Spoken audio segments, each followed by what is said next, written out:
Hello everyone, I'm here to discuss the most important current affairs of today from UPSC perspective. The articles today have been taken from the Indian Express and the Hindu newspaper. So without a further ado, let's begin. Our first article is from the Indian Express, which said that the Zika virus cases have been reported in Kerala. From UPSC perspective, one must be aware about Zika virus and its causes. Zika virus is a mosquito-borne flavivirus that was first identified in Uganda in 1947 in monkeys. It was later identified in humans in 1952 in Uganda and the United Republic of Tanzania. Outbreaks of Zika virus disease have been recorded in Africa, the Americas, Asia, and the Pacific. The A. aegypti mosquitoes are responsible for transmitting dengue, chikungunya, and Zika virus. So, Zika virus disease is caused by a virus transmitted primarily by Aedes mosquitoes and can be passed from a pregnant woman to her fetus. Sexual transmission of Zika virus is also possible. Is there a vaccine available? So, there is no vaccine as of now for the Zika virus. Instead, the focus is on relieving the symptoms and include rest, rehydration, and acetaminophen for fever and pain. This is a list of the types of mosquitoes and the diseases associated with it. You can take a screenshot and you must remember this. Our next article talks about the newly created Cooperative Ministry. The charge will be taken by the current Home Minister Amit Shah. So the government announced the formation of a separate Union Ministry of Cooperation, a subject that till date was looked after by the Ministry of Agriculture. The Ministry of Cooperation will provide a separate administrative, legal, and policy framework for strengthening the cooperative movement in the country. It will help deepen the cooperatives as a true people based movement reaching up to the grassroots. In our country, a cooperative based economic development model is very relevant where each member works with a spirit of responsibility. The ministry will work to streamline processes for ease of doing business for cooperatives and enable development of multi-state cooperatives. From UPSC perspective, let us look at what cooperatives are. Cooperatives are organizations formed at the grassroots level by people to harness the power of collective bargaining towards a common goal. In agriculture, for example, there are cooperative dairies, sugar mills, and spinning mills that are formed with the pooled resources of farmers who wish to process their produce. One must note that cooperative sugar mills account for 35% of the sugar produced in the country. In banking and finance too, there is the presence of cooperative institutions that are spread across the rural and urban areas. The village level primary agricultural credit societies or the PACSS formed by the farmer associations are the best example of grassroots level credit flow. These societies anticipate the credit demand of a village and make the demand to the district central cooperative banks. The state cooperative banks sit at the apex of the rural cooperative lending structure.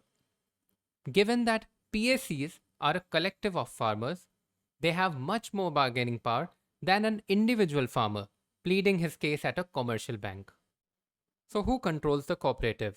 Like agriculture, cooperation is in the concurrent list, which means both the central and the state governments can govern them. A majority of the cooperative societies are governed by the laws in their respective states, with the Corporation Commissioner and the Registrar of Societies as the governing officer. In 2002, the Centre passed the Multi State Cooperative Societies Act that allowed for the registration of societies with operations in more than one state. These are mostly banks, dairies, and sugar mills whose area of operation spreads across the states. The Central Registrar of Societies is the controlling authority, but on the ground, the state registrar takes action on his behalf. So, this is an important point. So, why do we need the new ministry? The cooperative structure has managed to flourish and leave its mark only in a handful of states like Maharashtra, Gujarat, Karnataka, etc. So, under the new ministry, the cooperative movement would get the required financial and legal power needed to penetrate into the other states also. Also, the cooperative institutions get capital from the center either as equity or as a working capital for which the state governments stand guarantee. This formula had seen most of the funds coming to a few states, such as Maharashtra, Gujarat, Karnataka, while the other states failed to keep up. What are the benefits of having a cooperative society? Cooperative institutions, be it the village level PACs or the urban cooperative housing societies, elect their leaders democratically, with the members voting for a board of directors. Thus, in a state such as Maharashtra and Gujarat, cooperative institutions have served as a school for the development of leadership. What are the problems associated with cooperatives in India? So, in reality, cooperatives are often boggled down by political interference, differential progress, that means some areas like Gujarat and Maharashtra have better cooperatives as compared to the northern and northeastern states. Also, there are certain cases of mismanagement, as we have seen in the PMC Bank. Lastly, there is over dependence on government for funds. The next article in the economy section is that the SEBI panel has recommended to make non permanent staff eligible for sweat shares. So, from UPSC perspective, let us read about sweat equity shares. Please note that UPSC is known for asking about the monetary and fiscal policies, but one cannot rule out the possibility that a question from SEBI can also come. First of all, note that sweat equity shares can be issued to employees or directors. So, till now, only employees, the permanent ones, and the directors were covered. Now, there is a recommendation by the SEBI panel that even the non permanent staff should be covered. These are basically equity shares offered to select employees and directors of a company for their extraordinary contribution and hard work, technical know how or expertise, value addition made to the business, or their contribution towards gaining any intellectual property rights. Another important point is that these sweat equity shares allow the employees or the directors to participate in the part of company's profit as a return on their investments. The next article from the economy section states that the center has extended the Agriculture Infrastructure Fund loans to APMCs. So first of all, we'll read about the Agriculture Infrastructure Fund, then we'll talk about the APMCs. So the AIF is a central sectored scheme, which means 100% allocation is done by the central government. This scheme was put in place to provide medium to long-term debt financing facility for investment in viable projects, that means projects which are practical for post-harvest management infrastructure and community farming assets. The fund will be provided for setting up cold stores and chains, warehousing, grading and packaging units, e-marketing points, etc. So you can see these are all post-harvest management infrastructures, and the funds, the agri-infrastructure funds, will be provided for the same. There will be interest subvention, that means a rebate in the interest up to 3% per annum, and the limit is rupees 2 crore. This subvention will be available for a maximum period of 7 years. Another very important point is that a credit guarantee coverage will be available for the eligible borrowers from the scheme under Credit Guarantee Fund Trust for Micro and Small Enterprises CGTMSE scheme for a loan up to rupees 2 crore. Earlier, the duration of the scheme was from 2020 to 2029, but now it has been increased to 2032 to 2033. Also, the period of financial facility that will be provided has been extended from 2023-24 to 2025-26. So rupees 1 lakh crore has been allocated in all that will be disbursed, and this will be disbursed to the following beneficiaries: primary agricultural credit societies or PSCs, marketing cooperative societies, farmer producer organization which are group of farmers, then self-help groups, then individual farmers, then joint liability groups, multi-purpose cooperative societies, agri-entrepreneurs, and central state agencies or local bodies that are sponsored by the public-private partnership projects. Now let us read about the APMCs.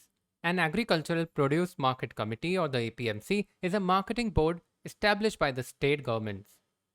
It makes sure that all the food produce must be brought to the market and sales are made through auction. The marketplace, that is the mandi, is set up in various places within the states.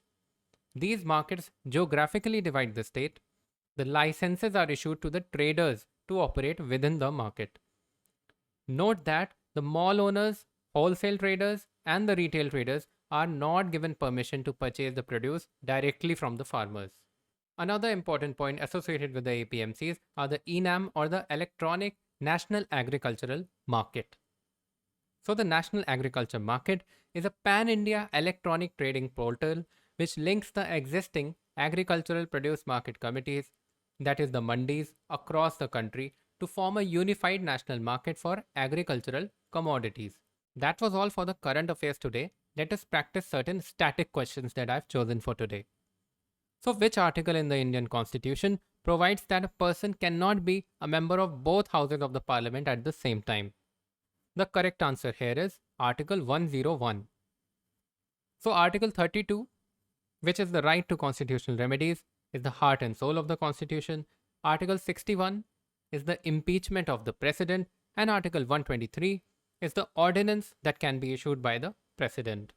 The minimum number of members in the Legislative Council of a state as prescribed in the Constitution is, so the correct answer is option B, 40. Which of the following committees implement the minimum support price or the MSP for certain agricultural commodities? CCEA, CACP, CCPA, or the Cabinet Committee on Accommodation? So the correct answer here is Cabinet Committee on Economic Affairs, which is headed by the Prime Minister.